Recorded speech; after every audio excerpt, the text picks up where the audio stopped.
Live. Woo. Okay.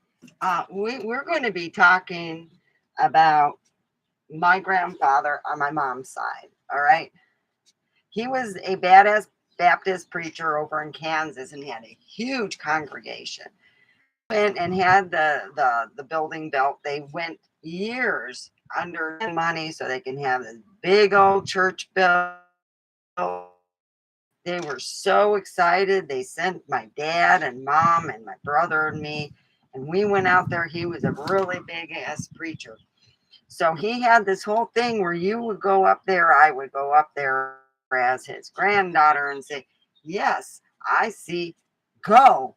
Because a lot of people would come up to him after a party and it was Saturday, and they would come up to him and go, "Hey, I need to be forgiven. I did some bad things, and I, I I went naked around the park and got indecent exposure and got in trouble. Some of these things weren't like with another person; they just did stupid shit, and they just want to be forgiven." And some of it was, the usual stuff, another woman, another man. So anyway, he said, what we're going to do is everybody's going to be forgiven today. And we're going to have my granddaughter, Stefania, come up, my granddaughter come up. So here I go up and everyone's, clapping. And I'm like, oh boy, this is great. So he tells me, I'm supposed to pick out a word. And the only word I can think of, because of course, I all had a, let's just put it this way. My dad told me that one word you can pick out of God is dog, and that's why dogs are man's best friend because they're part of God. And that's what I thought. So he says, "What word do you see?" Dog. And I said, "It's friendly." Oh boy, I got that talking to. Whatever I say, you say up on there, you say that. Yeah, I was that child that as a grandchild I was not my on my mother's side I wasn't his favorite. But my dad's side I was loved and cherished, so I didn't really give a rat's ass because they lived in over in Kansas. And that's the thing when you have a grandfather on one side that is a preacher and you know a lot of things about your grandmother before she hooked up with the preacher because that's her second marriage. Yeah, by the time I was 9, she tried to visit California and she tried to do some bad things. You know how preachers' wives are, they're always like it's the devil's child. Well, she thought that a lot of my family members were like in league with Lucifer, and she put me in that closet because I I got in an argument with her and I didn't agree with her. I didn't agree to the fact of know how it is, it's like playing peekaboo, but it's a long peekaboo game. And my dad came in, and that was our last of our little visit. But here's the whole thing. You know, uh, I don't get crazy on the Jesus stuff. It's not like uh, when you get that crazy woman down the street who did everything under the sun and then some and has a rap sheet that is more than 5 miles long and turns to Jesus and everybody's God bless you. Those people are the super sinners. Woo! I tell my son when you see someone going, "Oh, God bless you," I I did meth, yeah, and I didn't know where I was from day to day. You're like, yeah, you still don't. A lot of people, when they get clean and they tell people that they're clean, they don't believe them because, they've been on this stuff for so long. But the thing is, when you get people who are super Jesus freaks and the reason is that's the only thing they got a claim on because they didn't have like a YouTube show or they didn't have no other thing. They didn't write a book. They didn't do anything outside their drugs. So the only thing that they can cling on is the Jesus stuff. And that, how they go, "Hi, God bless you. Yeah, when you turn around, I will talk about you all the time. Yeah, when, yeah, I'll make something up even better than the reality." And that's usually about it for that. Now, I'm finding out being single kind of sucks in a certain sense because I have, let's just put it this way. I wanted to go to the Haunted Museum. And it's not like I can call some of my friends and go, hey, you want to stand for about 3 or 4 hours?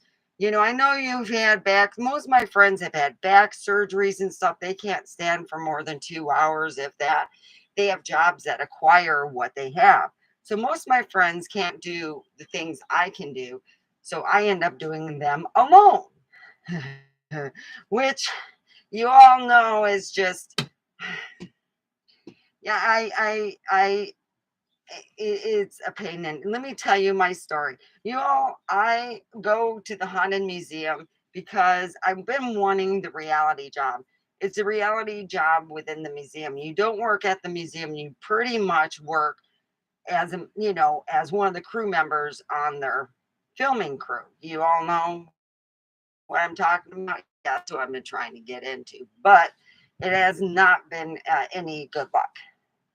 So I gave him my resume, hoping for a weekend or something. I need something that is like temporary right now.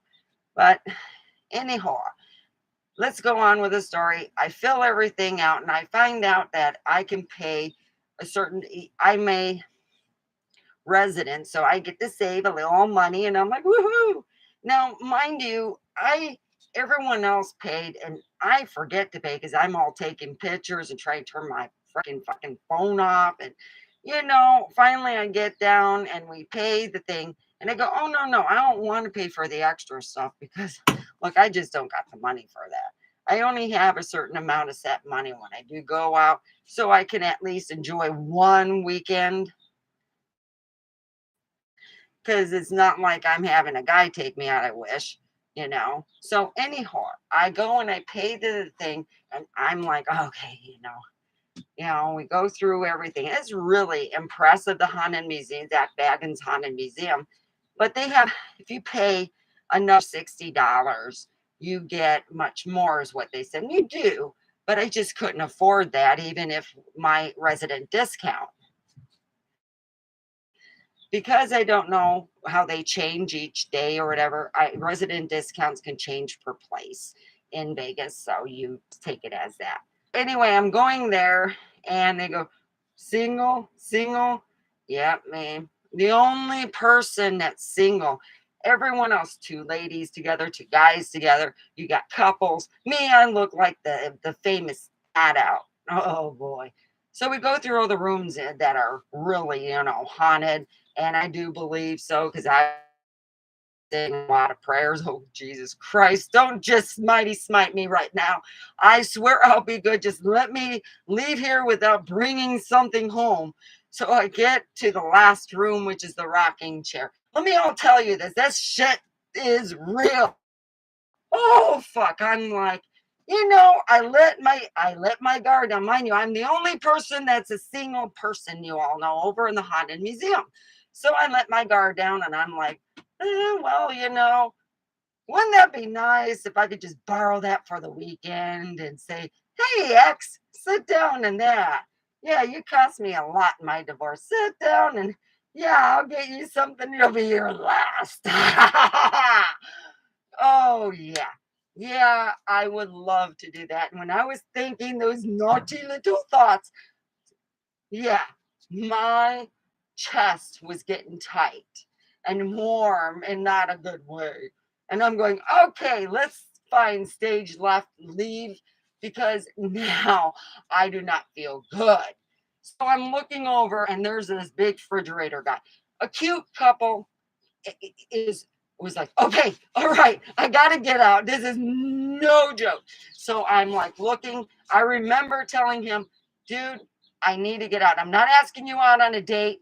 I know that you think you're good looking, but I'm not. I just let me out. So he finally lets me out, and I'm like, oh shit. You know, if you have an enemy, get go, yeah, the rocking chair would be like the perfect thing if you really hated somebody. I mean, it would be bad karma and all that shit, but it's That's when I found out when you have a person with you and you're exasperated and you're going, oh, fuck. Oh, my God. That other person talks for you, you know. That's the only thing I miss. And it was just like, oh, fuck.